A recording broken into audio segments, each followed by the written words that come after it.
ఉపాధి హామీ పథకంపై కాంగ్రెస్ ది తప్పుడు ప్రచారమని అన్నారు కేంద్ర మంత్రి కిషన్ రెడ్డి. కొత్త చట్టంతో ఉపాధి హామీ పథకంలో సాంకేతికత ఉపయోగించామని తెలిపారు. అలాగే 100 రోజుల పని దినాలు 125కు పెంచామని చెప్పారు. నీరుగార్చడం కాదని పథకాన్ని మరింత పటిష్టం చేశామని చెప్పుకొచ్చారు. పేరు మార్పు అనేది పెద్ద ఇష్యూనే కాదని కిషన్ రెడ్డి స్పష్టం చేశారు.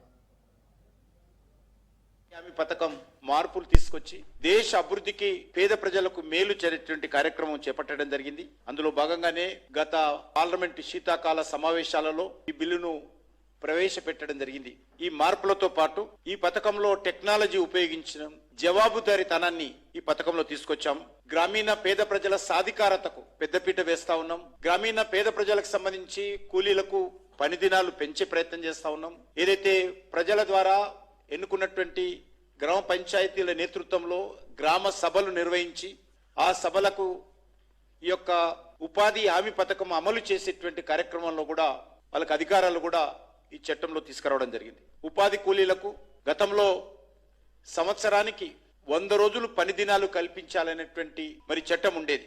ఈరోజు 100 రోజులకు అదనంగా మరొక 25 రోజులు పని దినాలు కల్పించాలనేది ఈ చట్టంలో మార్పు తీసుకురావడం జరిగింది. గతంలో ఈ పథకానికి ఉన్నటువంటి నిధులకు అదనంగా 1,00,000 కోట్లతో ఈ పథకాన్ని అమలు చేయాలని చెప్పి కూడా కేంద్ర ప్రభుత్వం నిర్ణయించింది. దేశ అభివృద్ధిలో గ్రామాలను ప్రాథమిక అభివృద్ధి కేంద్రాలుగా చేయాలనేటువంటిది లక్ష్యంగా పెట్టుకున్నాం. గ్రామ సభల ద్వారా ఆయా గ్రామాలలో ఉన్నటువంటి స్థానిక సమస్యలను దృష్టిలో పెట్టుకొని గ్రామాల వారీగా అభివృద్ధి ప్రణాళికలు రూపొందించుకొని ఈ యొక్క పథకాన్ని అమలు చేసేటువంటి మార్పులు తీసుకొచ్చాం.